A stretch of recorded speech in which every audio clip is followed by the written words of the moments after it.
जय बोलिए महावीर भगवान की। जय बोलिए अनंत सिद्ध परमेष्टि भगवानों की। जय बोलिए आचार्य भगवान श्री उमा स्वामी जी महाराज की। जय बोलिए आचार्य भगवान श्री विमल सागर जी महाराज की। जय बोलिए आचार्य भगवान श्री चारित्र चक्रवर्ती शांति सागर जी महाराज की। जय बोलिए आचार्य भगवान श्वेत पिच्छाचार्य श्री विद्यानंद जी महाराज की। सभी को जय जिनेन्द्र, जय दो जड़ंदो। हम सभी लोग तत्वार सूत्र की 106 कक्षाएं अब तक पूरी कर चुके हैं। सप्तम अध्याय आपका चल रहा है। आज आपकी 107 नंबर की कक्षा यहाँ पर लगने जा रही है।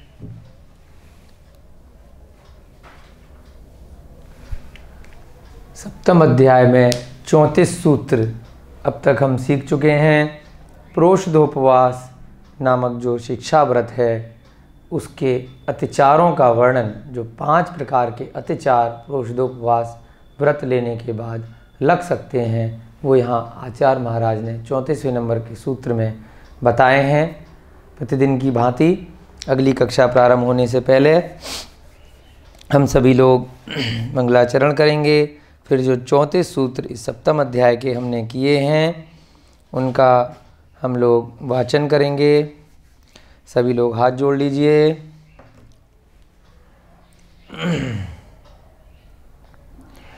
मोक्ष मार्गस्य नेतारं भेतारं कर्मभूव्रतां ज्ञातारं विश्वतत्त्वानां वन्दे तद्गुण लब्धये, वन्दे तद्गुण लब्धये, वन्दे तद्गुण लब्धये। जय बोलिए आचार्य भगवान श्री उमा स्वामी जी महाराज की जय हो। अब आप लोग सप्तम अध्याय निकाल लीजिए। सारे सूत्रों का एक एक करके वाचन करेंगे 34 सूत्र तक। हिंसानृत स्तेया ब्रह्म परिग्रहेभ्यो विरति व्रतम देश सर्वतो अणुमेहति तत्सैथयार्थम भावना पंच पंच वांग मनोगुप्तिर्यादान निक्षेपण समित्यालोकितपान भोजनानि पंच क्रोध लोभ भीरुत्व हास्य प्रत्याख्यानान्य नुवीची भाषणम च पंच शून्यागार विमोचितावास परोपरोधाकरण भैक्ष शुद्धि सधर्मा विसंवादा पंच स्त्री राग कथा श्रवण तन मनोहरांग निरीक्षण पूर्वरतानुस्मरण व्रस्येष्ट रस स्वशरीर संस्कार त्यागा पंच मनोज्ञा मनोज्ञेन्द्रिय विषय राग द्वेष वर्जनानि पंच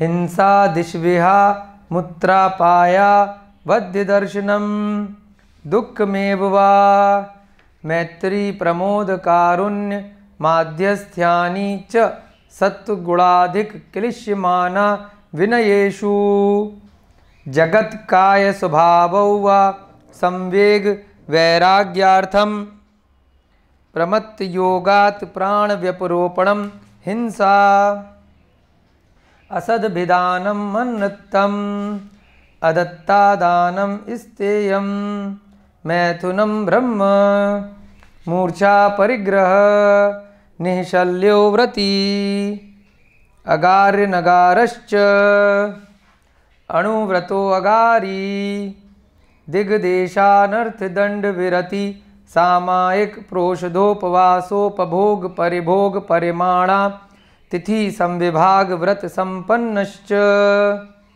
मारणांतिकीं संलेखनाम जोषिता शंका कांक्षा विचिकित्सा निदृष्टि प्रशंसा संस्तवा सम्यक दृष्टे रतिचारा व्रतशीलेषु पंच पंच यथाक्रमं बन्धवदच्छेदातिभारारोपणान्नपान निरोधा मिथ्योपदेश रहोव्याख्यान कूटलेख क्रिया न्यासापहार साकार मंत्र भेदा तेन प्रयोग तदा हृतादान विरुद्ध राज्यातिक्रम हीनाधिक मानोन्मान प्रतिरूपक व्यवहारा पर विवाह करणे त्वरिका परिग्रहीता गमनानंग क्रीडा काम तीव्राभिनिवेशा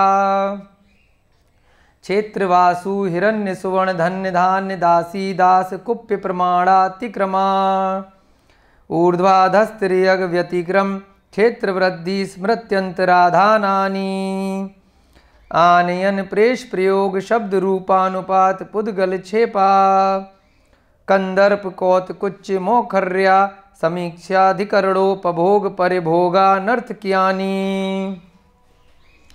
योग दुष्प्रणिधानानादर स्मृत्युनुपस्थानानि अप्रत्यवेक्षिता प्रमार्जितोत्सर्गा दान संस्तरोपक्रमणा नादर स्मृत्युनुपस्थानानि। इस प्रकार से हमने 34 सूत्र यहाँ पर इस कक्षा में देखे। कल की कक्षा में जो हमने किया उसका जल्दी से एक बार पुनः हम लोग रिवीजन करेंगे। उसके बाद आगे आज हम उपभोग परिभोग परिमाण व्रत और उसके बाद अतिथि संविभाग व्रत और अंत में संलेखना व्रत के क्या क्या 5 अतिचार होते हैं, इनका वर्णन अगले सूत्रों में हम करेंगे। चलिए, कल के सूत्र में हमने क्या देखा था? कल के सूत्र में हमने एक तो सामायिक के अतिचार देखे और उसके बाद हमने सामायिक के बाद जो प्रोषदोपवास नामक शिक्षा व्रत है उसके अतिचार देखे। सामायिक का मतलब क्या बताया था आपको? शाब्दिक अर्थ के रूप में जाएंगे तो समता भाव जो व्रती होता है वो प्रत्येक परिस्थिति में 24 घंटे समता भाव के साथ रहता है। समता भाव माने राग द्वेष से रहित परिणति उसकी रहती है, ना बहुत कुछ उसे खुशी का मौका मिला तो उसमें बहुत ज़्यादा खुश नहीं होता और बहुत ज़्यादा जब उसको कोई दुख आए कोई कष्ट आया तब वह दुखी नहीं होता। दोनों परिस्थिति में एक जैसा भाव समता समान भाव उसका होना चाहिए, तो उसे क्या बोलते हैं? सामायिक। अब सामायिक जब स्पेशल व्रती के लिए एक नियम बन जाता है तो क्योंकि वो व्यापार कर रहा है, गृहस्थ जीवन में है, तो उसको कहीं ना कोई कार्य करना पड़ेगा, तो इसलिए पूरी तरह से 100% ध्यान अवस्था में वह पूरे दिन नहीं रह सकता। तो सामायिक प्रतिमा में व्रती के लिए कहा गया कि यदि उसने 2 प्रतिमा ले रखी हैं तो कम से कम 2 बार वो सामायिक करे, और यदि आगे की प्रतिमाएं ली हुई हैं तो कम से कम 3 बार वो ऐसी ध्यान अवस्था में बैठे जो पूरे दिन की परिस्थितियों से थोड़ा सा भिन्न हो। यानी कि समता भाव तो पूरे दिन रखना है। कभी भी क्रोध का कोई कारण आया तो क्रोध नहीं होना, कभी भी लोभ का कोई कारण आया तो लोभी नहीं होना, है ना। हर चीज़ में उसको प्रत्येक जीव के साथ में एक जैसा व्यवहार करना है, चाहे आपका कोई मित्र हो, परिवारीजन हो, दुश्मन हो या जिसको आप नहीं भी जानते हो, सबके साथ माध्यस्थ का भाव, एक जैसा भाव, उसे समता भाव कहते हैं। लेकिन सामायिक प्रतिमा में क्या आ जाता है? सामायिक व्रत में कि कम से कम 2 बार या 3 बार ध्यान अवस्था में प्रविष्ट होना है, यानी कि सांसारिक क्रियाकलापों से हट करके अपनी आत्मा का चिंतन करना है, धर्म ग्रंथों का, आचार्यों द्वारा रचित ग्रंथों का स्वाध्याय करना है, पूजा करनी है, जाप करने हैं, जिसमें उस काल में वो अन्य कार्य ना करे। तो यहाँ पर क्या बताया? सामायिक प्रतिमा में या सामायिक व्रत में दोष कैसे लग सकते हैं? योग दुष्प्रणिधान अनादर स्मृत्युनुपस्थानानि। अब योग के अंदर जब भी योग शब्द लिखा जाता है तो 3 बातें एक साथ समाहित हो जाती हैं। कौन कौन सी बात? मन, वचन और काय की प्रवृत्ति को योग कहते हैं, और योग का उल्टा समिति होता है। इनको रोक लेना वह समिति कहलाता है। अब यहाँ पर मन से, वचन से और काय से कोई भी कार्य किया जाए और कार्य करते समय क्या कर दिया, दुष्प्रणिधान यानी कि दुष्प्रवृत्ति। खाली योग लिखा है तो मन वचन काय की प्रवृत्ति, और योग के आगे दुष्प्रणिधान लिख दिया यानी कि जो सही कार्य मन वचन काय से करना था वह ना करके उसके विपरीत कर देना दुष्प्रवृत्ति कहलाता है। यानी कि विषय से अन्यत्र प्रवृत्ति करना।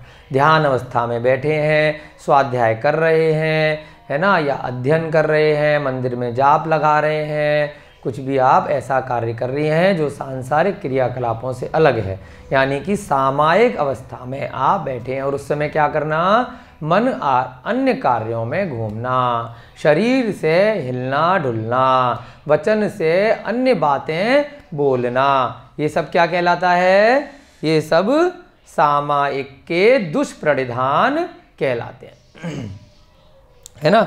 उसके बाद अनादर।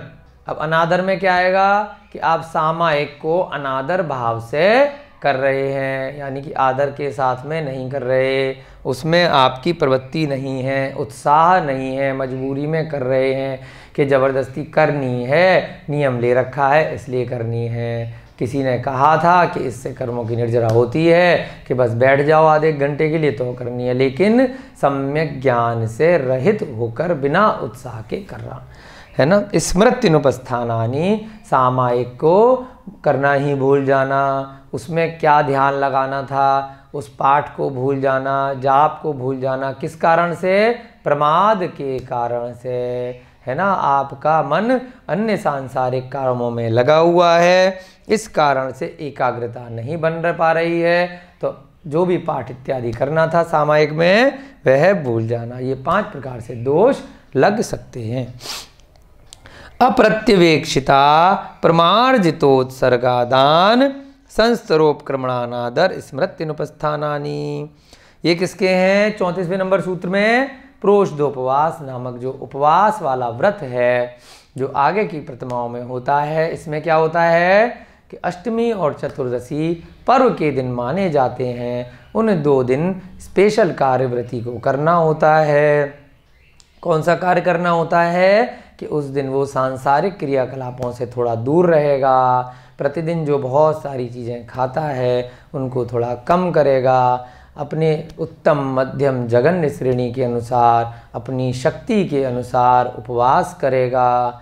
उत्तम में क्या बताया था, उस दिन निर्जल उपवास अष्टमी और चतुर्दशी को, एक दिन पहले और एक दिन बाद एकासन करना। अन्य वस्तुओं का जिनमें जीव हिंसा होने की संभावना है ऐसी वस्तुओं का अपनी शक्ति से त्याग करना, है ना। कुछ भी आप स्पेशल त्याग कर सकते हैं। अगर जगन्य में आप जो है पूरे दिन का उपवास नहीं कर सकते, एक दिन आगे पीछे नहीं कर सकते, तो जहाँ जहाँ आपको जो रस बताए हैं, जैसे गौ रस बताया है जिसमें दुग्ध उत्पाद होते हैं, उसके अलावा इच्छू रस बताया है जो चीनी इत्यादि बनती है, बहुत ज़्यादा मशीनों से बनती है, उसमें बहुत सारे तरह की मिलावट होती है, कई बार तो सुनने में आता है गायों की हड्डियों के पाउडर बना करके उस चीनी को सफ़ेद किया जाता है। तो ऐसी वस्तुओं का इच्छू रस से बनी हुई जो चीनी इत्यादि अभक्ष पदार्थ हैं उनका भी त्याग कर सकते हैं, दुग्ध उत्पादों का भी त्याग कर सकते हैं। कई लोग हरी सब्जियों इत्यादि का त्याग कर देते हैं, उस दिन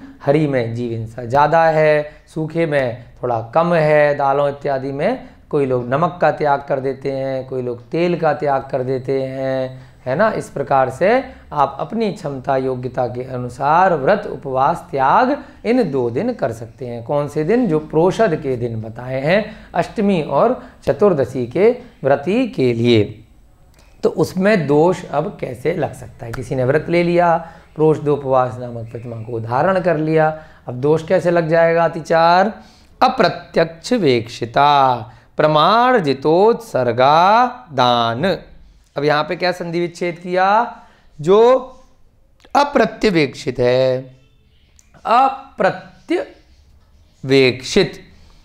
जैसे प्रत्यक्ष होता है ऐसे अप्रत्यवेक्षित, यानी कि इसका शाब्दिक अर्थ निकलता है बिना देखे कोई भी वस्तु को खा लेना, या फिर बिना देखे बिना शोधन किए। बिना शोधन का तात्पर्य कहाँ से है, अप्रमर्जित, इसको क्या बोलते हैं, शोधन करना। जो भी वस्तु का सेवन कर रहे हैं उसको भली प्रकार से देखना, मार्जन करना। अगर आप महाव्रती हैं तो पीछे से कीजिए, व्रती हैं तो हल्का कपड़ा, रूमाल इत्यादि अपने पास रखिए। जहाँ पर भी बैठ रहे हैं, जहाँ से भी गमन आना जाना कर रहे हैं, तो थोड़ा सा एक सूखे कपड़े से, जिससे किसी जीव की हिंसा ना हो, उससे जगह को मार्जन कर लीजिए।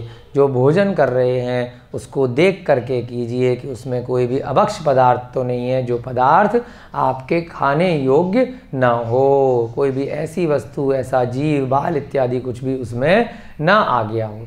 तो बिना देखे, अप्रत्यवेक्षित, अप्रमार्जित, बिना शोधन किए हुए। उत्सर्ग, उत्सर्ग का मतलब होता है कि मल मूत्र कफ इत्यादि जो भी शरीर की गंदगी है उसको त्याग करना। तो आपको कहाँ पे त्याग करना है? जो उसके लिए निश्चित स्थान है। अब गृहस्थ श्रावक है तो वो टॉयलेट इत्यादि में भाई जा सकता है, उसका पूर्ण रूप से हिंसा का त्याग नहीं होता, क्योंकि उसमें जल भी वेस्ट होगा, बिजली भी वेस्ट होगी। तो गृहस्थ श्रावक है, घर में रह रहा है, वो खुले में जंगल में प्रतिदिन नहीं जा पा रहा है, तो लेकिन एक निश्चित स्थान पर करे, जहाँ पर पहले देख ले कि वहाँ कोई जीव जंतु इत्यादि तो नहीं है, जो मल मूत्र त्याग करने के बाद में जब हम पानी इत्यादि डालेंगे, फ्लश चलाएंगे, तो उससे मर ना जाएं। अब यहाँ पर सूक्ष्म जीव तो आप देख नहीं सकते, जो त्रसकायक जीव हैं उनकी रक्षा हो सके। तो सुरक्षित स्थान पर ही मलमूत्र कफ इत्यादि को त्यागना, उसको क्या बोलते हैं? उत्सर्ग। यानी कि देखना है जगह को कहाँ जाना है और शोधन करना है, वहाँ की मार्जन इत्यादि सफाई करनी है, तभी ऐसा कार्य व्रती को करना चाहिए। महाव्रती हैं उनके लिए तो बिल्कुल सूक्ष्म जीवों की, जलकायक जीवों की भी हिंसा का त्याग होता है जब वो स्नान नहीं कर सकते। तो उनके लिए जितना संभव हो उनको अभ्यास करना चाहिए। वर्तमान समय के परिप्रेक्ष्य को देखते हुए, स्थिति को, क्षेत्र को देखते हुए उन्हें जितना संभव हो वो जंगल इत्यादि में ही मल मूत्र कफ इत्यादि का त्याग करना चाहिए, जहाँ पर जल का भी, बिजली का भी अनवांटेड रूप से कोई भी अपव्यय ना हो, जितना हम उसको अवॉइड कर सके। ठीक है। उसके बाद क्या बताया? आदान। अब इन तीनों शब्दों में उत्सर्ग, आदान और संस्तोपकरण जो आया है, इन तीनों में लगेगा, बिना देखे और बिना शोधन किए हुए। कल भी आपको यहाँ पर बताया था। ये जो शब्द है अप्रत्यवेक्षित, अपमार्जित, वो उत्सर्ग के साथ भी लगाया, आदान के साथ भी लगाया और संस्तोपक्रमण के साथ भी इसको लगाया गया है। तो तीनों के साथ लगेगा। आदान माने कोई भी वस्तु को इधर से उधर रखना, ऊपर से कोई सामान फेंकना, बिना देखे फेंक दिया, नीचे किसी के चोट लग गई, कोई जानवर जा रहा था, किसी का सामान रखा था वो टूट फूट गया, तो ये सब भी व्रती के लिए अत्याचार है। संस्तोपकरण यानी कि कोई भी अपने सोने का, बैठने का, चटाई लगाना, चादर लगाना, वस्त्र पहनना, तो उसमें देख करके कि उसमें कोई जीव इत्यादि नहीं हो, उसे क्या बोलते हैं? संस्तोपक्रमण। अप्रत्यवेक्षित, अपमार्जित, तीनों में साथ में लगेगा। चौथा क्या है? अनादर। जैसे पिछले सूत्र में था अनादर और स्मृत्युनुपस्थानानि, ये दोनों शब्द 33वें सूत्र में भी आए हैं और 34वें सूत्र में भी आए हैं। 33 में किसके लिए लगाया था? कि सामायिक अनादर के साथ करना, सामायिक के पाठ भूल जाना। यहाँ पर प्रोषधोपवास जो किया वो उत्साह से रहित किया। उपवास तो कर लिया लेकिन भूख से व्याकुलता हो रही है, बुरे फंस गए ऐसा मन में विचार आ रहा है, क्यों नियम ले लिया, या व्रत को तोड़ देना, है ना। उत्साह से रहित, अनादर के साथ करना। स्मृत्युनुपस्थानानि, या तिथि भूल जाना, या फिर जो आपको प्रोषधोपवास करना था उसमें आपको जो नियम आपने लिए थे कि भाई मुझे आज स्पेशली पूजा करनी है, आज के दिन मुझे व्यापार नहीं करना है, आज के दिन मुझे ज़्यादा बात नहीं करनी है, आज के दिन मेरा मोबाइल का त्याग है, बाहर के लोगों का त्याग है, आज के दिन मुझे स्पेशल पाठ करना है, स्वाध्याय अधिक करना है, सामायिक ज़्यादा नियम से करनी, कोई भी आपने जो नियम लिए थे उपवास के दिन और उनको भूल जाना, दूसरे क्रियाकलाप प्रमाद के कारण से आपने कर दिए, तो यदि आपने ऐसे कोई अतिचार करे, बाद में आपको आत्मग्लानि हुई, पता चल गए, आपने उसका आत्मग्लानि के साथ नियम पूर्वक प्रायश्चित लिया, तब तक अतिचार है। अगर ये कार्य आप बार बार कर रहे हैं, आप अब व्रत कर ही नहीं रहे, उन व्रतों में जो बातें हैं, जो नियम है, उनका ध्यान ही नहीं रख रहे, तो आपके वो अतिचार कब अनाचार बन जाएंगे, कुछ कहा नहीं जा सकता। ठीक है, ये आपको बताया था पर्व के दिन कौन कौन से होते हैं नीचे नोट में। अब हम आगे का सूत्र आज देखने जा रहे हैं, 35वें नंबर का सूत्र। वो किसके लिए है? उपभोग परिभोग परिमाण व्रत। उपभोग की और परिभोग की जो खाने योग्य वस्तुएं हैं, जो पहनने योग्य वस्तुएं हैं, उसमें परिमाण जो हमने किया था, तो उसमें कैसे आपके दोष लग सकते हैं। मुख्य रूप से तो जो यहाँ पर आपके 5वें नंबर की प्रतिमा है, जिसे सचित्त त्याग प्रतिमा कहते हैं। कौन सी प्रतिमा कहते हैं? सचित्त त्याग, जिसमें चित्त सहित वस्तुओं का खाने में त्याग होता है। तो उससे रिलेटेड 5 यहाँ पर अतिचार अगले सूत्र में बताए गए हैं। चित्त का मतलब होता है जिसमें जीव हो। चित्त बोलते हैं ना कि इसमें आत्मा है, इसमें हलन चलन है, चित्त। अचित्त क्या हो गया? जिसमें जीव नहीं है, जो पुद्गल है ना। सुना है आपने चित्त? बिल्कुल सुना होगा, वेरी गुड, आपने सुना हुआ है। तो ऐसे ही सचित्त होता है, उसे ही चित्त बोलते हैं, यानी कि चित्त सहित, जीव सहित। एक इंद्रिय जीव तो संसार में 5 प्रकार के हैं, जो ठसाठस 343 घनराजू में व्याप्त हैं।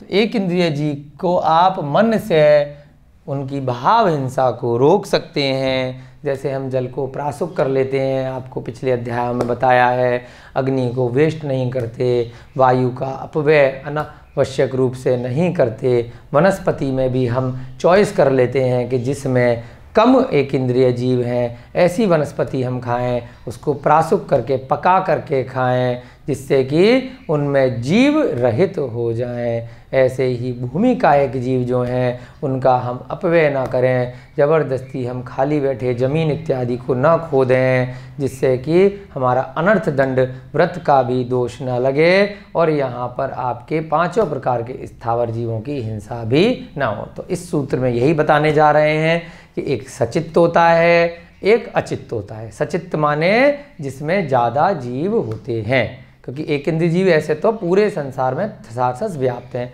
त्रस्कायक जीव कौन से थे?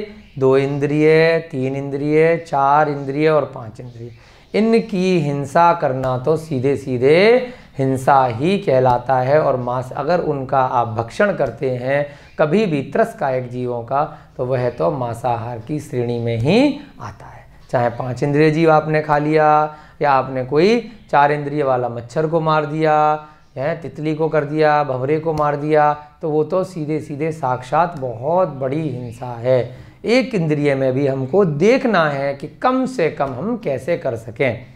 जैसे ज़मीन के अंदर के जो फल सब्जी हैं, उनका भक्षण ना करें, ऐसी वस्तुओं का भोजन में हम सेवन ना करें जिनमें कि मर्यादा से रहित हों। जैसे आटा है, दालें हैं, पका हुआ कोई भी भोजन है, हमने कब पका हुआ, कितने समय तक खा सकते हैं, ऋतु के अनुसार, जैसे शीत ऋतु है, ग्रीष्म ऋतु है, वर्षा ऋतु है, उसके अनुसार कोई भी खाने योग्य वस्तु कितने दिन में खराब हो सकती है, तो उससे पहले उसका हम भक्षण कर लें। बाज़ार की बनी वस्तुएं हैं, जो पैकेट वाली हैं, जो बाज़ार में ही पिसी हुई हैं, बाज़ार के मसाले हैं, बाज़ार की पकी हुई सब्जियां जिनमें प्रासुक जल का प्रयोग नहीं किया गया है, शुद्ध तेल इत्यादि का प्रयोग नहीं किया गया है, कोई ना कोई ऊपर से उसमें प्रिजर्वेटिव या केमिकल डाले गए हैं, वो पूर्णतः अशुद्ध हैं, उनका सेवन व्रती को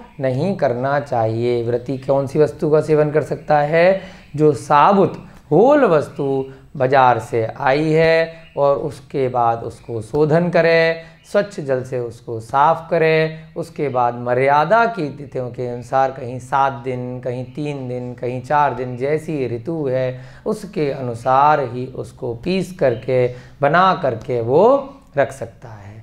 बनाना भी कैसे है? सूर्य के प्रकाश में, जो पिछले अध्याय में बताया था, सूर्य के प्रकाश में ही बनाया गया हो, यानी कि रात्रि में पकाया ना हो, ना ही रात्रि में उसको भोजन कर सकता है। कई लोग व्रत लेने के बाद रात्रि में क्या करते हैं? ड्राई फ्रूट खा लेते हैं। वो जब तक आप कर रहे हैं, जब तक आपके व्रतों का अभ्यास है, जब प्रतिमा रूपी आप व्रत ले लेते हैं, अणुव्रत, गुण व्रत और शिक्षा व्रत, तब आपको क्या करना है? रात्रि में जल भी नहीं लेना। सूर्य का प्रकाश है, उसी समय आप कुछ न कुछ खा सकते हैं। और क्या खा सकते हैं? जो खाने योग्य सचित्त से युक्त वस्तु नहीं है ना, जिनमें चित्त नहीं है, यानी कि एक इंद्रिय वाले जो वनस्पति वाली चीज़ें हैं उनमें भी प्रासुक करके खाना है। अब चित्त रहित करना है, जल को भी प्रासुक करना है। उसके बाद जल को प्रासुक करने की जो मर्यादा है, अगर उसको आपने छान करके बॉईल कर लिया यानी उबाल लिया, तो आपको लगभग 1 अंतर्मुहूर्त तक तो बिना बॉईल करे चल जाएगा। और अगर बॉईल कर लिया यानी कि उबाल लिया तो 24 घंटे यानी कि 1 दिन की उसकी मर्यादा हो जाती है। उसमें लौंग इत्यादि का पाउडर थोड़ा सा डाल दिया, जो भी आपने जल को भंडार करने के लिए जो भी बर्तन लिया है, जिससे कि उसका रंग परिवर्तित हो जाए। साबुत लौंग की जगह उसमें लौंग का पाउडर इत्यादि थोड़ा सा डालना चाहिए। अब उस जल को प्रासुक जल कहा जाता है, जो आप 1 दिन तक प्रयोग कर सकते हैं। और यदि आपने उबाला नहीं है, तुरंत आपको जल ग्रहण करना है, तो आप थोड़ा सा हल्का सा उबाल करके उसको छानने कर, पहले भी छानना है और बाद में भी आपको छान करके उसको प्रयोग करना चाहिए, जिससे उसमें कोई जीव इत्यादि जो त्रसकायक जीव हैं वो ऊपर से ना गिर जाएं। ठीक है, तो ये सब क्या कहलाता है? अब हमने चित्त रहित भोजन को कर लिया। वनस्पति कुछ भी खाएंगे, फल खाएंगे तो उनको मार्जन करके, अप्रत्यवेक्षित अप्रमार्जित, उसमें कोई अंदर जीव ना हो, कोई कीड़ा ना हो, कोई सड़ा हुआ ना हो, उसको प्रॉपर कट करके, प्रासुक करके, या उसकी सब्जी बना करके, या उसका जूस बना करके, उस दृष्टि से आप ले सकते हैं। तब वो क्या कहलाता है? अचित्त हो जाता है। उसके अतिरिक्त अगर आप बाज़ार की कोई भी वस्तु ऐसी खाते हैं जो आपने शुद्ध तरीके से नहीं बनाई है, या जमीकंद इत्यादि हैं, उनमें आपको दोष लग सकता है। अब जमीकंद का बहुत बार उदाहरण आता है, प्रश्न आता है, तो औषधि के रूप में जो भी जमीकंद हैं, जब वो सुखा लिए गए, उसके बाद 1 लेवल तक आचार्यों ने उनको भक्षण के लिए योग्य बताया है। जैसे हल्दी है, अदरक है, तो ये जब सुखा ली गई तो इनमें ये अपने प्राकृतिक तरीके से जीव रहित हो जाती हैं एक समय के बाद। और आप सब्जी की तरह उसको नहीं खाते, बहुत थोड़ी सी हल्दी डालते हैं। अदरक भी सुखा के आपने सौंठ बना ली तो बहुत थोड़ी सी डालते हैं। आलू हुआ, प्याज हुआ, लहसुन हुआ, गाजर, मूली, बहुत सारे सैकड़ों प्रकार के जो जमीकंद हैं, उनका चूँकि औषधीय गुण नहीं है, तो इस कारण से उनको क्या है, अभक्ष की श्रेणी में ही रखा गया है। क्योंकि ज़मीन के अंदर जो भी चीज़ें बनती हैं उनमें जीवों की उत्पत्ति अंधेरे के कारण से अधिक होने की संभावना रहती है। दूसरा, उनको निकालने के लिए पूर्ण रूप से एक जो पेड़ है, जो बड़ा पेड़ है, वो एक फल या एक सब्जी के लिए पूरा की पूरा एक निकल जाता है। तो इसलिए जमीकंद को कई जगह थोड़ा अभक्ष बताया है, तो व्रती को उनका भी ध्यान रखना चाहिए। ऊपर से जो फल हैं, सब्जियां हैं, दालें हैं, उनका भक्षण ज़्यादा वो कर सकता है। तो अब यहाँ पर सचित्त प्रतिमा में किस प्रकार से दोष लग सकते हैं, उन्हीं को वर्णन करने के लिए यहाँ पर उपभोग, परिभोग, परिमाण, क्योंकि जो चीज़ आपने एक बार खाई, भोग, जो चीज़ बार बार भक्षण कर रहे हैं, परिभोग, वस्त्र इत्यादि का, तो यहाँ पर उसके जो आपके अतिचार हैं, मुख्य रूप से कौन सी वस्तुओं का आपने सेवन करना है, कौन सी का नहीं करना है, ये यहाँ पर बताया गया है। तो उसके लिए समझाने के लिए आपको सचित्त शब्द को समझना आवश्यक था, जिसके लिए अभी आपको बताया गया। 11वें नंबर के लिए कौन सा सूत्र है? 35वां नंबर का सूत्र आज हम करने जा रहे हैं। सचित्त संबंध सम्मिश्रा विषव। सचित्त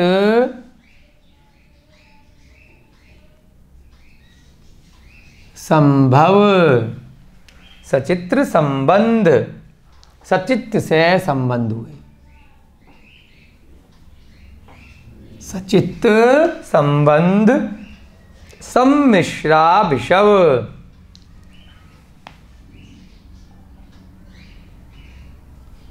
सम्मिश्रा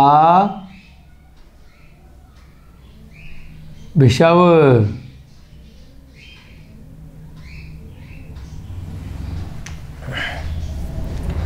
दुःपक्वाहारा,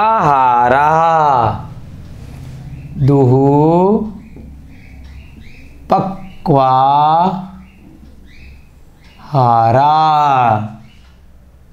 इस पे भी विसर्ग है।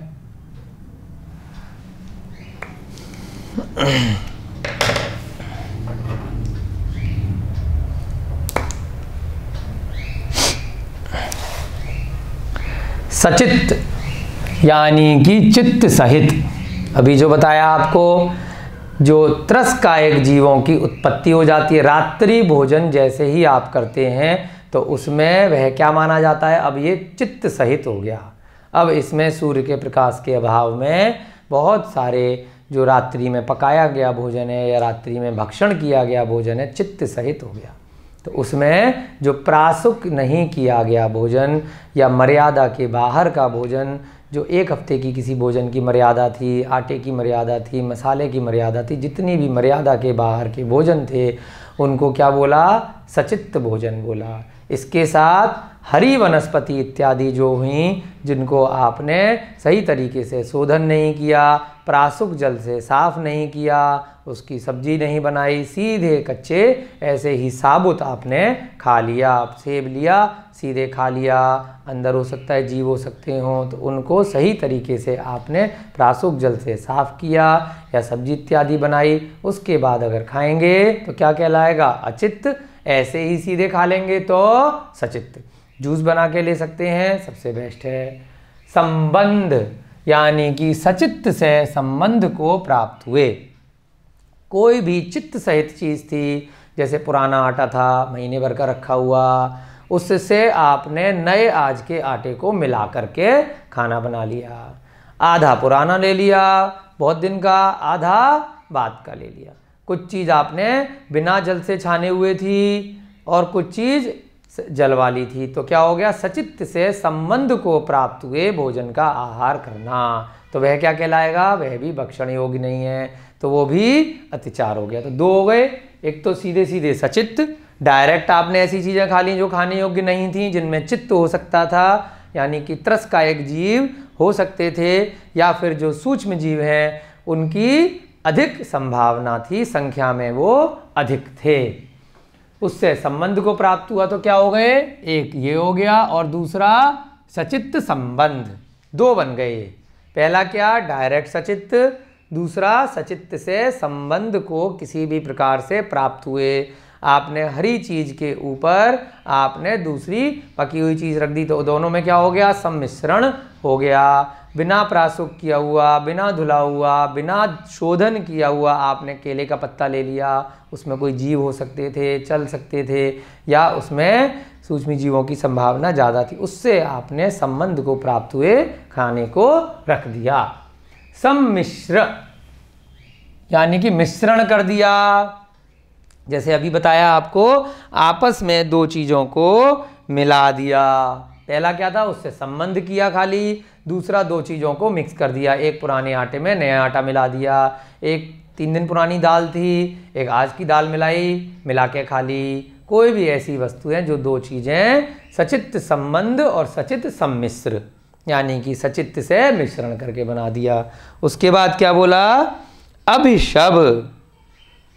अभिशव का मतलब क्या है, ऐसे पदार्थों का सेवन करना जो गरिष्ठ हैं, जो उत्तेजक हैं, जो राजसिक हैं, और जो इंद्रियों में कामोत्तेजक भावना बढ़ाते हैं। प्याज है, लहसुन है, ऐसे घी इत्यादि का प्रयोग करना जिससे आपको शरीर में शिथिलता आए, आप में तमाम तरह की बीमारियां लग जाएं, आप ध्यान न कर पाएं, आप विहार न कर पाएं, आपका शरीर कमज़ोर पड़ जाए, आप में मानसिक विकृतियां आएँ जो आपको राग और द्वेष अधिक कराएं। तो ये सब जो खाने योग्य वस्तुएं हैं वो व्रती के लिए कम करने के लिए कहा गया है या पूर्णतः त्याग करने के लिए कहा गया है। जो राजसिक भोग है, दूध घी इत्यादि जो महंगे महंगे सामान हैं, उन सबको कम करना चाहिए जिससे कि उसका जो शरीर है व्रतों में ज़्यादा उसको लगे, उसकी ध्यान अधिक हो।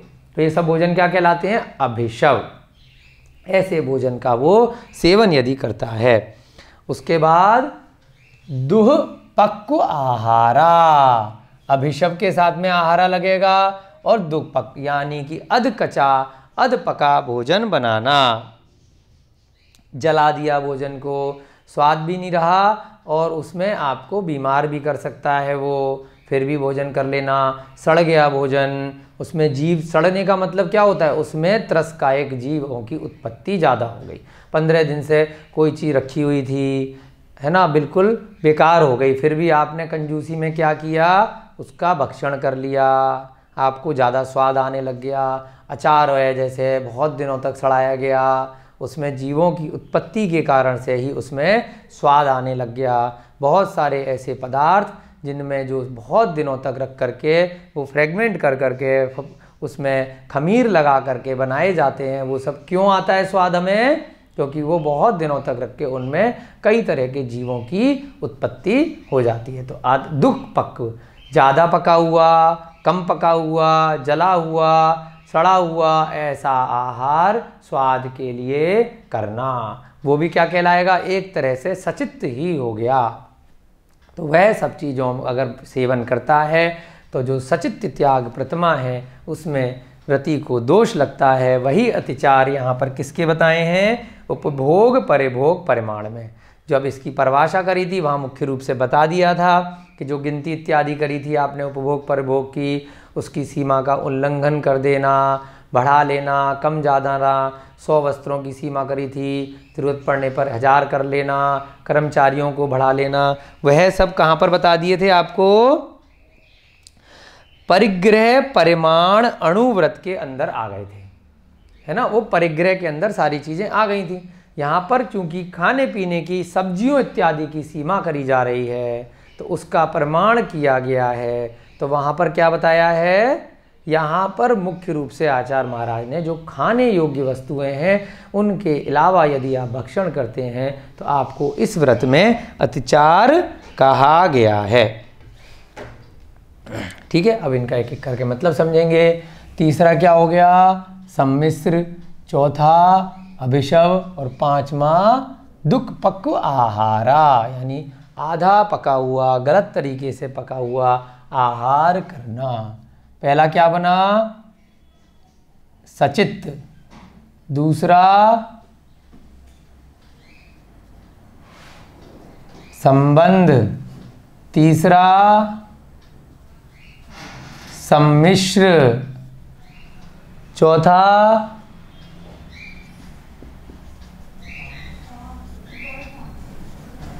अभिशव, फिर इसके बाद दुःपक्व,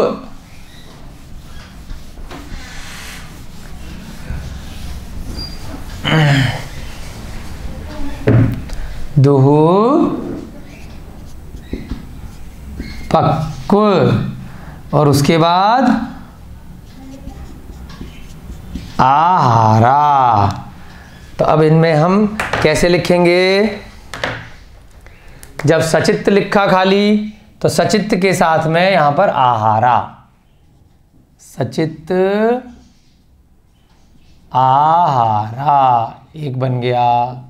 दूसरा संबंध लिखा तो सचित्त संबंध आहारा, इसलिए आहारा को अलग से ले लिया कि सबके साथ लगाएंगे। यहाँ पर सचित्त के साथ संबंध है, सचित्त इसमें दोबारा लगाया जाएगा, सचित्त संबंध आहारा। अब यहाँ पर क्या है, सम्मिश्र, तो सचित्त के साथ सम्मिश्र फिर आहारा, इस प्रकार से बनेगा। क्या बनेगा, सचित्त सम्मिश्र आहारा। सचित्र इसमें भी लगेगा साथ में, और उसके बाद सम्मिश्र सतिश के साथ में मिश्रित कर दिया। जो वस्तु खाने योग्य नहीं थी उसके साथ में खाने योग्य वस्तु का मिश्रण कर देना। यानी कि दाल बनाई, वो ताज़ा बनाई, मसाले बाज़ार के लेके डाल दिए, या मसाले महीने भर पुराने पिसे हुए बहुत दिनों के थे वो डाल दिए। तो ऐसी चीज़ें अगर मिश्र आपस में कर दी गई, सचित्त सम्मिश्र आहारा। उसके बाद क्या बना, अभिशव आहारा। यानी कि जो गरिष्ठ वस्तुएं हैं जिनसे गलत भावनाएं शरीर में विकृति आती है मन वचन काया में, ऐसे आहार को करना, अभिशव आहारा। उसके बाद दुपक्व, यानी कि अधकचा अधपका गलत समय पर बनाया गया, दुपक्व आहारा। ये आहारा सबके साथ लगेगा। आहारा माने आहार या भोजन।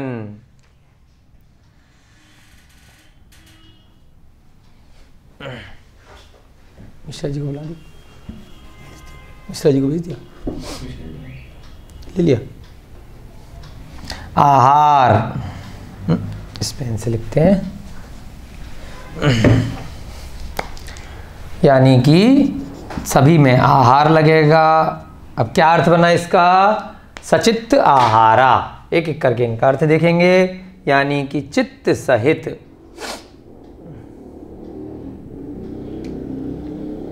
या मर्यादा से रहित, है ना, चित्त सहित। इसका अर्थ क्या है, सचित्त आहारा का अर्थ चित्त सहित।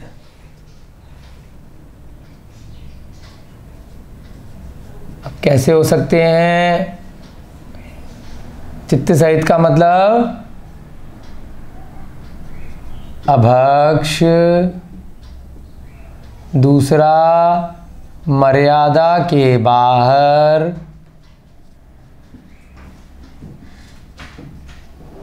के मसाले, आटा इत्यादि का सेवन करना।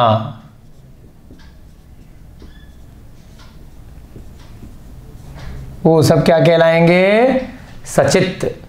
उसके बाद सचित्त संबंध आहारा, जो चित्त सहित भोजन था, है ना, उसके साथ संबंध को प्राप्त हुए भोजन को करना।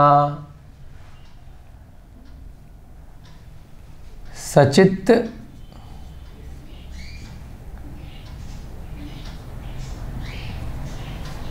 भोजन के साथ में संबंध को प्राप्त हुए भोजन को करना। दोनों का आपस में संबंध हो गया, एक दूसरे के साथ में रख दिए, है ना, एक दूसरे के ऊपर रख दिए। सचित्त सम्मिश्र आहारा, सचित्त के साथ में मिश्रण करके पदार्थ का आहार करना। सचित्त भोजन के साथ मिश्रण करके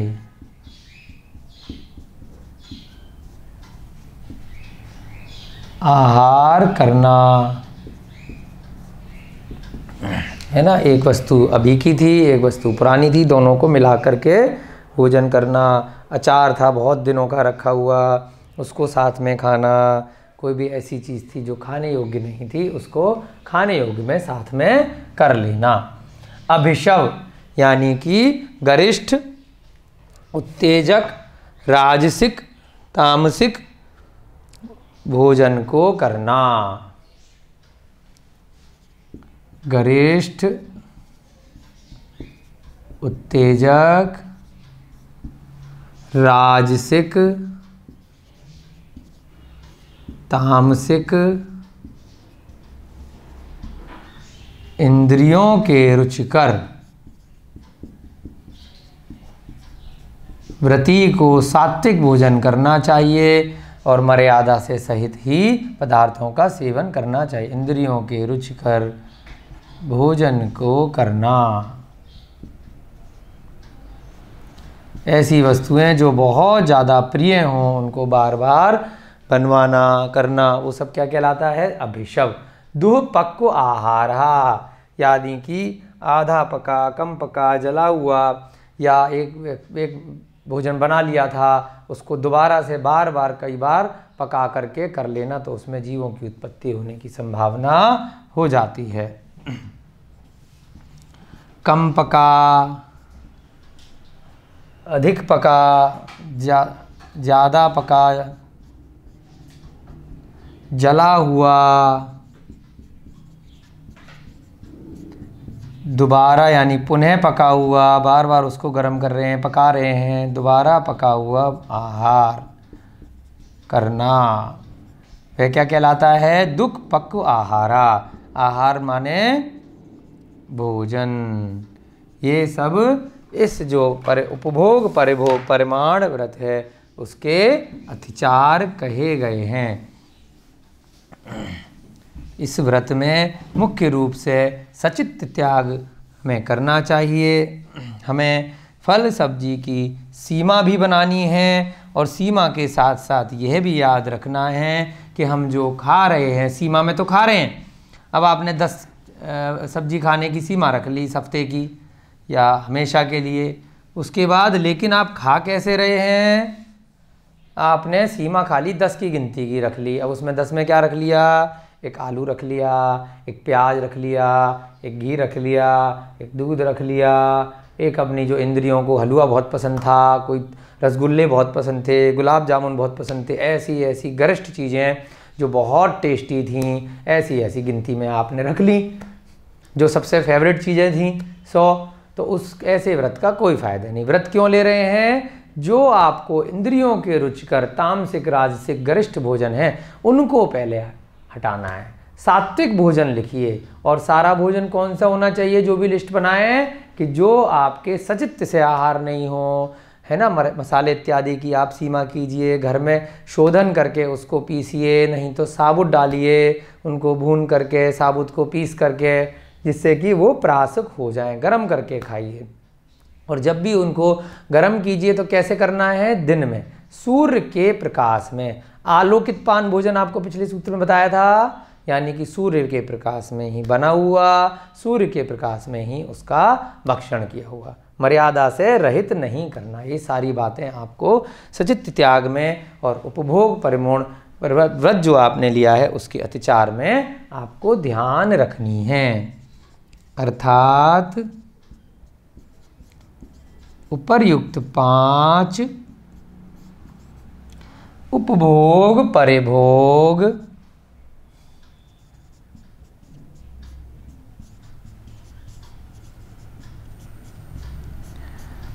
परिमाण व्रत के अतिचार हैं। ठीक है, अब यहां पे हम नोट में लिखेंगे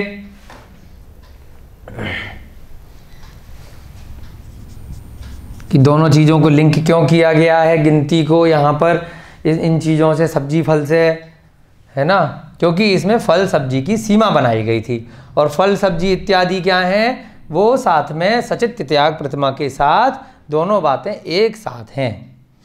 सीमा बनाने के साथ साथ कि सीमा आपको किन फल सब्जी की विशेष तौर पर बनानी है और कैसे भोजन करना है। नोट में आप लिखिए कि उपभोग, परिभोग, परिमाण व्रत में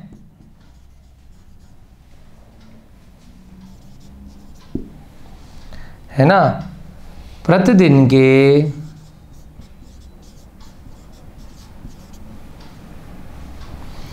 उपभोग,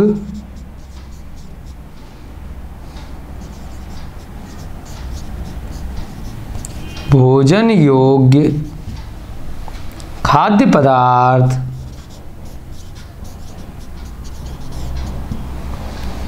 फलों, सब्जियों इत्यादि की सीमा बनाई जाती है। परिभोग में क्या हो जाता है, आपके वस्त्र इत्यादि की थी, उसके लिए परिग्रह परिमाण व्रत के अतिचार में आचार्य महाराज पहले बताया है। बर्तन की, वस्त्र की, कर्मचारी की, मकान दुकान की, वहाँ परिग्रह में बता दिया। तो यहाँ पर किसको बता दिया कि जो फल सब्जी आपको खाने के योग्य सीमा, कैसे फल इत्यादि की सीमा बनाई जाती है। पंचम प्रतिमा में व्रती सचित्त त्याग का नियम लेता है। यहाँ मुख्य रूप से बताया गया है कि पंचम प्रतिमा में व्रती को किस प्रकार से भोजन करना है ना। दूसरी प्रतिमा, पंचम प्रतिमा में पहले से आ गई, दूसरी प्रतिमा में मुख्य रूप से सचित्त त्याग वहाँ पर भी आ गया। मर्यादा के बाद के मसाले नहीं खाएगा, आटा जल नमक इत्यादि नहीं लेगा, पहली प्रतिमा से ही बाहर के भोजन का उसका त्याग हो जाता है। तो यहाँ पर नीचे भी लिख सकते हैं, ऊपर भी लिख सकते हैं।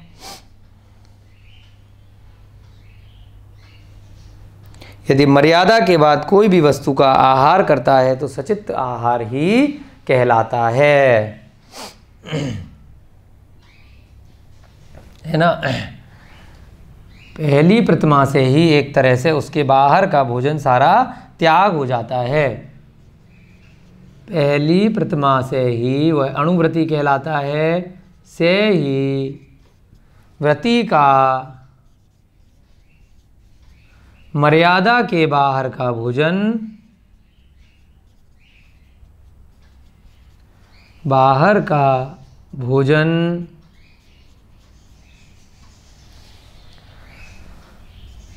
प्रासुक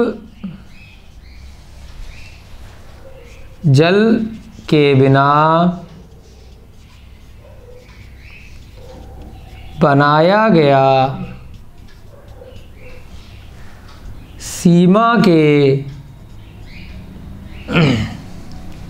यानी कि मर्यादा के कि कितने दिन की मसाले इत्यादि की मर्यादा है, मर्यादा के बाद के आटे मसाले इत्यादि का त्याग होता है। ऐसा सभी भोजन सचित्त आहार ही कहलाता है। यहीं आप आगे लिख लीजिए, इसके आगे यहाँ पर आप साथ में लिख लीजिए, ऐसा सभी आहार, हरे फल सब्जी बिना आपने पकाए हुए कर लिए, वो तो सीधे सीधे हैं ही हैं। ऐसा सभी आहार क्या कहलाएगा, सचित्त आहार ही कहलाता है।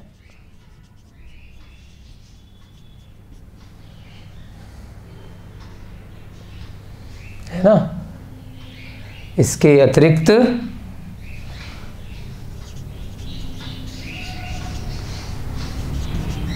हरे फल सब्जी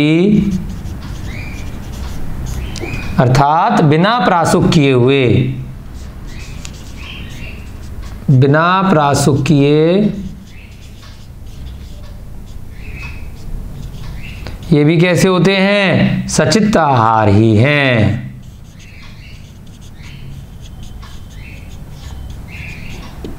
ये सब सचित्त के बारे में आप इसको लिख सकते हैं। दोबारा से एक बार बता देते हैं। उपभोग परभोग परमाणु व्रत में प्रतिदिन के उपभोग भोजन योग्य खाद्य पदार्थ 16 सब्जियों की सीमा बनाई जाती है। 5वीं प्रतिमा में प्रति सचित्त त्याग का नियम लेता है। पहली प्रतिमा से ही एक तरह से वो बाहर की सभी वस्तुओं का हमेशा के लिए त्याग कर देता है।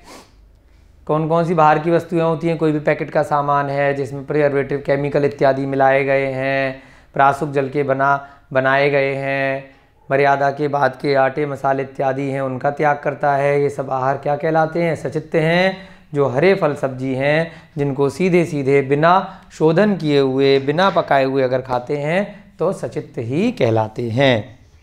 चलिए इसके बाद क्या करेंगे हम? अगला कौन सा है? अतिथि समविभाग व्रत, 36वें नंबर का सूत्र अब हम आगे यहाँ पर करने जा रहे हैं। अतिथि समविभाग क्या था? अतिथि कोई नगर में आपके आए हैं, जो आपके घर के मंदिर में आसपास विराजे हुए हैं, उनको आदर सत्कार करना, उनको आहार इत्यादि देना, वह सब क्या कहलाएगा? अतिथि समविभाग। यहाँ पे 5, 1, 2, 3, 4 और 5 इस प्रकार से 5 थे।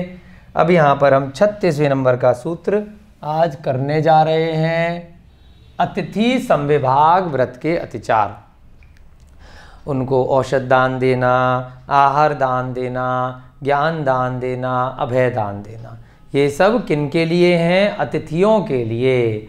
किस श्रेणी के अतिथि हैं? उत्तम श्रेणी के हैं तो आपका दान उत्तम माना जाएगा। अगर कम जघन्य श्रेणी के हैं तब आपका दान जघन्य माना जाएगा। लेकिन तीनों प्रकार से जो भी अतिथि आए हैं, बहुत बड़े मुनि महाराज ज्ञानी आए हैं तब भी है आपको करना। अगर मध्यम वाले माता जी कोई भी महाराज इत्यादि आए हैं तब भी आपको उनका अतिथि समविभाग करना है, उचित रूप से आहार देना है, विहार कराना है, उनके ज्ञान में, उनकी आत्मा के कल्याण में जो भी ज़रूरत योग्य वस्तुएं हैं उनका प्रबंध करना है, उनकी औषधि का प्रबंध करना है। कोई भी श्रावक आ गए जो गुणों से अधिक हैं उनके लिए भी आहार इत्यादि की व्यवस्था करना।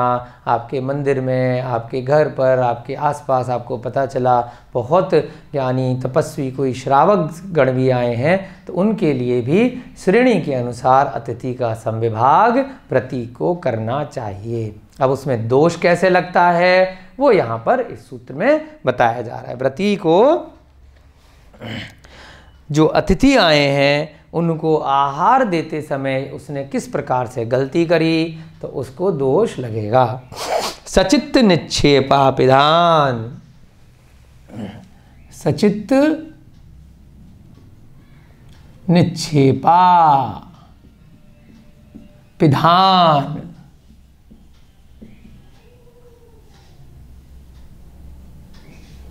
उसके बाद पर व्यपदेश,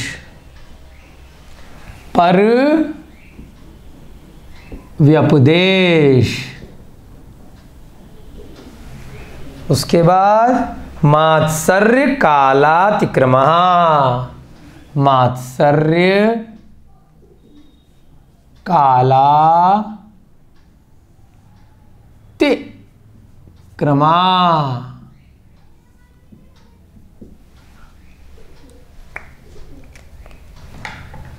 यहां से मिटा दें।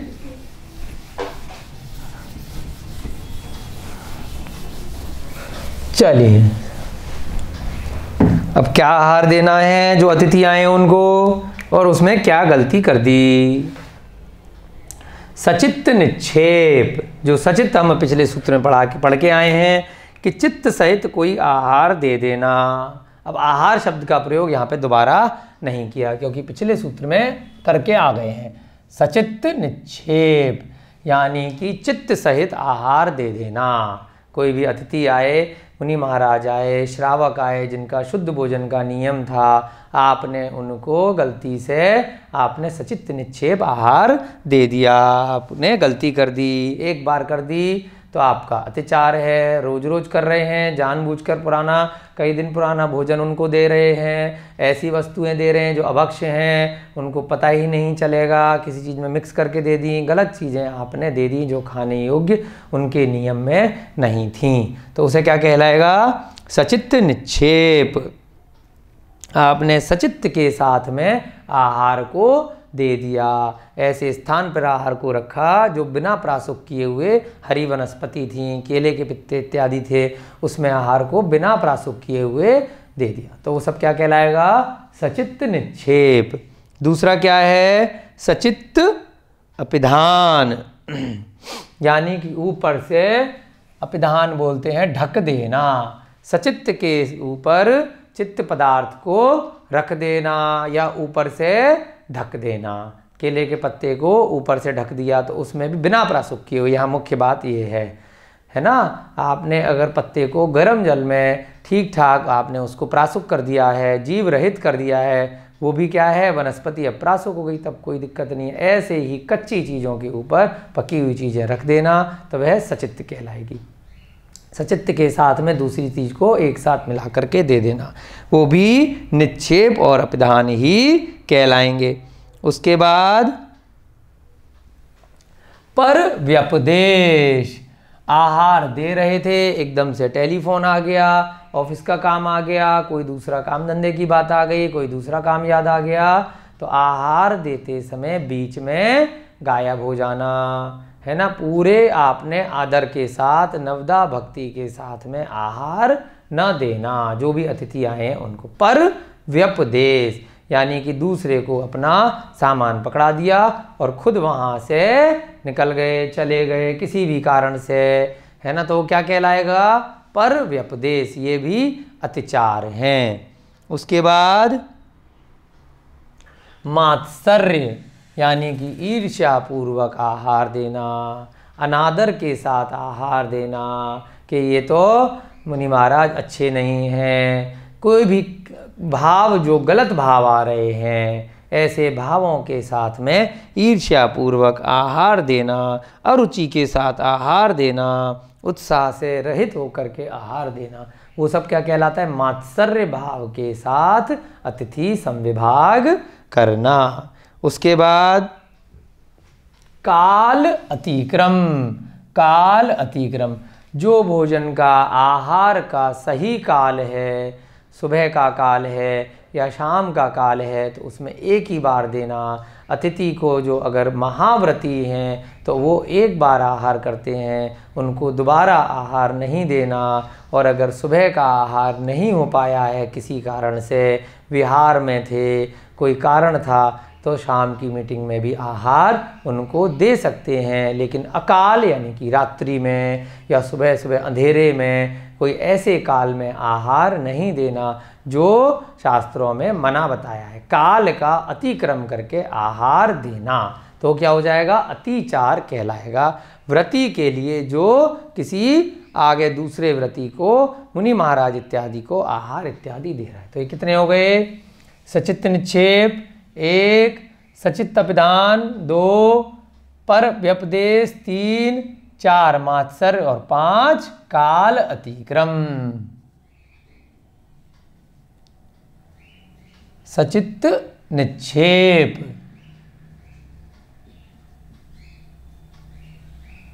दूसरा सचित्त अपिधान, सचित्त अपिधान यहाँ से मिटा दें। आपने पढ़ लिया, ये लिख लिया पिछले वाला सूत्र अच्छे से, इसको मिटा देते हैं। ठीक है, सचित्त पिधान, सचित्त के ऊपर ढक कर के देना। सचित्त पिधान। उसके बाद फिर क्या बना?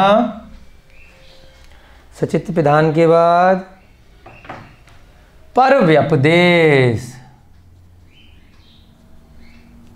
दूसरे को आहार के लिए बोल के कहीं और काम से निकल जाना।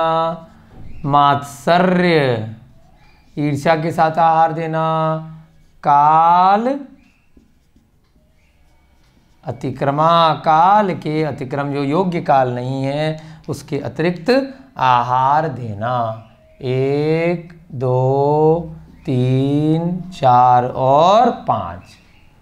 ठीक है, इस प्रकार से ये 5 अतिथि संविभाग व्रत के अतिचार हैं।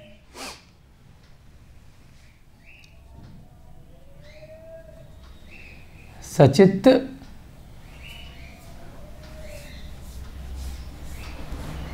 पदार्थ पर रखे हुए सचित्त पदार्थ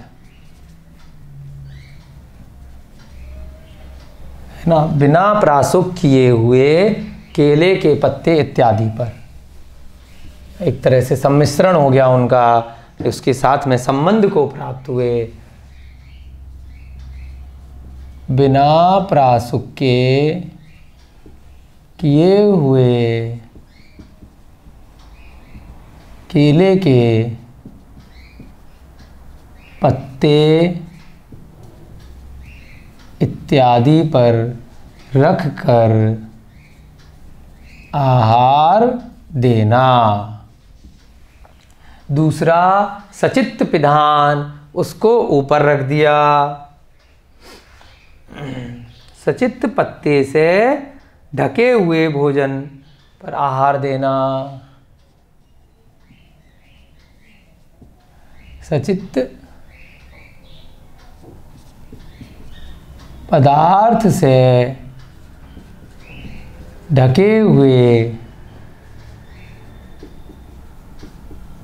भोजन का आहार देना, वह सचित्त पिधान कहलाता है। फिर क्या बना? परव्यपदेश, आहार देते समय किसी पर माने दूसरे को आहार देने के लिए कहकर स्वयं कहीं चले जाना। आहार दान के समय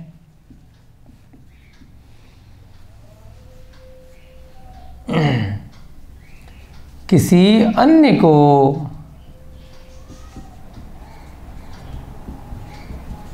आहार के लिए, आहार देने के लिए कहकर स्वयं अन्यत्र चले जाना, ये क्या कहलाता है?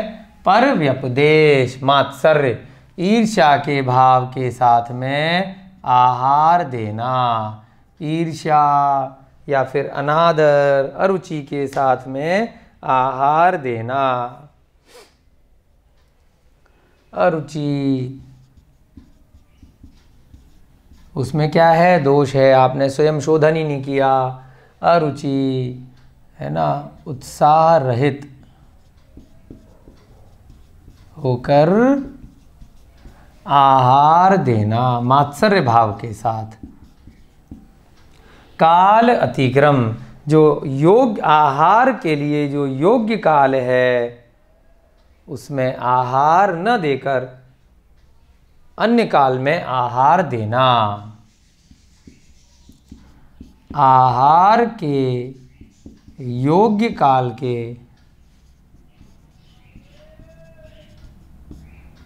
अतिरिक्त काल में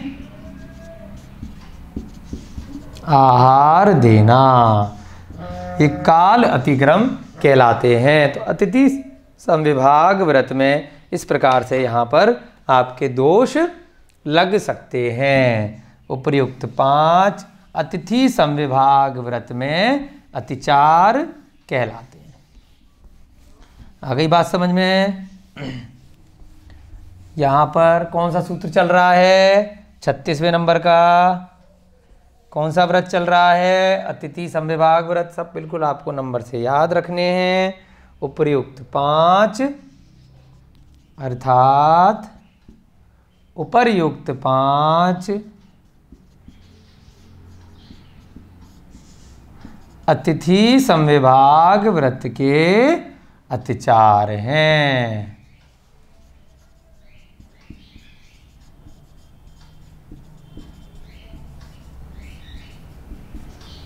चलिए, आज आपने यहाँ पर 12 व्रतों तक हम पहुँच चुके हैं।